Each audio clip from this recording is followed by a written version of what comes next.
Hi, I'm Martin. I'm the bike shaman, and I'm excited this morning. I'm off to pick up an impulsive eBay purchase that I made the other night. Travelling about 60 miles to pick it up. It's what I call my crazy Japanese bike. It's a Kinky bike, which is the brand. Never heard of it before, and I'm going to be doing it up for restoration, probably turning it into an electric bike. It's pretty unique, so keep watching and you'll see just how splendid it is. It's a bit posh in it saying splendid, how good it is. Cheers. Well, got the bike now. Very excited about this one. Father and son, who I was chatting to, who I bought the bike off. Son very passionate about his old bikes, had some lovely old bikes. A one that he'd actually fit in a friction drive petrol motor too. Very nice. And he had the best bike stand I've ever seen. Cast iron, vintage bike stand, absolutely beautiful. And when he told me he paid £18 for it from an auction, I was a bit jealous to say the least. Anyway, the bike in the back of the car now. So there's a sneak preview of it. When we get back, we'll go through it in more detail. And I guess I've got to decide what I'm going to do with it then. Right, here we go, the bike back home in all its glory. Where do we start? The thing that's drawn to immediately is the Positron stick shift 5-speed gears. Bit like you'd find on the chopper in the old days. That's linked to a rear derailleur though, 5 speeds, Positron rear derailleur. All quite rare, you don't see very many of them about these days, that's for sure. We can look at the back wheels, we can see the original back wheel, very corroded. I think that'll have to be discarded. We've got the rear brakes. I don't know what the brand of the brakes are. Yeah, no idea at this point. However, if I'm going to be building this to ride, I think I'll take them off and upgrade them. I think it's important that you've got good brakes on a bike. So I've got the brakes at the back, brakes at the front, the brake levers. I quite like the simplicity of them. Plastic handles, metal brackets. I've seen similar things on the web, so I might just buy a new pair to replace them. Really like the grips. Yeah, probably need a little bit of work on them, but I love the reflectors on the end. I'm definitely going to try and save them. Handlebars got a bit of corrosion on. Stem, very short, bit of corrosion on. Get some evapor rust onto that, see if I can get rid of it. Just looking at the headset there, I think that's beyond salvage, and I think I might have to get a new one of those. Mudguards look good. Fork looks good. The actual frame itself has got quite a bit of corrosion on it. So I feel that I'm going to do something about that. I think I'm actually going to strip it back to bare metal and just get that framework nice and smooth, and then paint it black afterwards. I'll probably roller it, to be honest, and then get some new transfers made. So we can see the transfers here. Metallic transfer, light blue, dark blue, and yellow. Isn't yellow, or wasn't yellow on the original bike. The guy who I bought it off told me that he took this clip off here and it's got the original colours underneath, which I'll do at some point myself to confirm. And he says the yellow was originally red and that's changed colour over time. So if that yellow's changed colour, you can see we've got the yellow on the P there, so likely that's changed colour too. And I guess that ties in with the colour scheme that we've got here on the chain guard. So yeah, I'll have to see where I can get some foil stickers made. So I'll strip the bike down, I'll measure all the stickers, I'll take lots of photographs of them, and I'll look at getting some of them made to put on the bike after it's painted, which is fairly straightforward.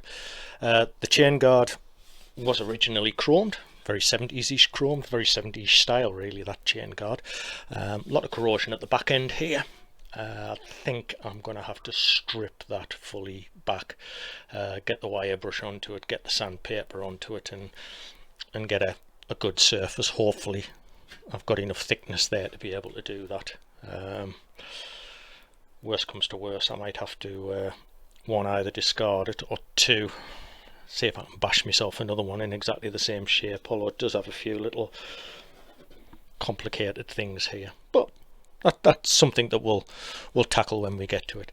I love this on the rear chain stays and seat stays here, where it comes into the rear dropout.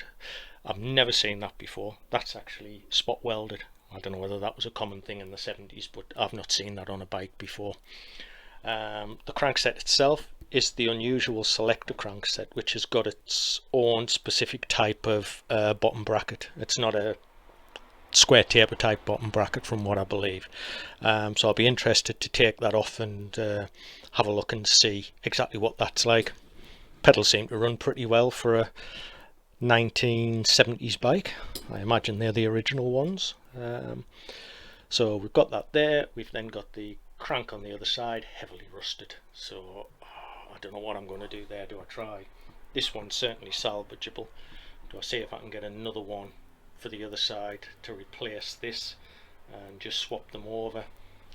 Failing that, I'm going to have to take that right back and probably get that re-chromed. How well it'll chrome, I don't know. Typical 70s plastic seat. We've got the drop handlebars, the North Road style, I guess they call them. Very nice. Like I say, probably salvageable. Front end. We have that beautiful, look at those lights. Very, very nice. One of the things that drew me to the bike in the first place. So we've got this nice little rack at the front. I've got a couple of lights. They'll clean up really nice. Get a bit of fine emery cloth on that and polish them up so that they shine, and get a bit of heat on the black bits as well, just to make it look a bit better. Now I need to get the voltmeter on it, because currently they're not working. Love that. I could sit and do that all day, so I'll probably get a voltmeter on this later and just check and see when I spin the wheel if I'm getting any voltage, and if I am, that would be great. I might even incorporate a little battery into that for charging, just keep that on all the time, and then put a switch somewhere for switching the lights on. I think that would be pretty good. Tyres are original. Panawing, I'm assuming these are early Panaracer type tyres, 26 by 1 3/8, and very 70s-ish, isn't it, with the raised lettering and the white painting of the text. Very, very nice. Woods valves, as I guess you'd expect on a 26 by 1 3/8 rim. We have the, don't know how well you can see that there, got the head tube badge saying Kinki Cycle Company Limited. Kinki being a city or a town in Japan, and I'm assuming that's why it's a Japanese bike, in all honesty. What I forgot to mention is on the shifter here, you can see we've got a bit that's snapped out. I'm going to try and fix that. I'll have to put something in there just to fill it up, and then hopefully blend it in with the rest of it, something nice and black. And I've got to get rid of this corrosion off here as well. Again, Evaporust to the rescue, most likely. And I think that's pretty much it. On the back here, I've got a little bit of plastic that's snapped off the reflector. I'll look at filling that in.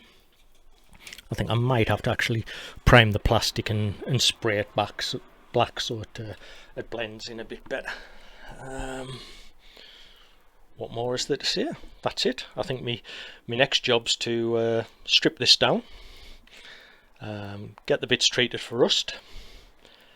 As I mentioned earlier, my plan's probably to take all the paint off this and respray it. I'd be interested to know what your thoughts are on that, or whether you think I should keep it authentic. I know lots of people are quite passionate about these sort of things, so I'd be interested to see what the consensus is. Okay, there we go. Keep watching, and I'll be bringing some new videos along as I do more work on it. Bye.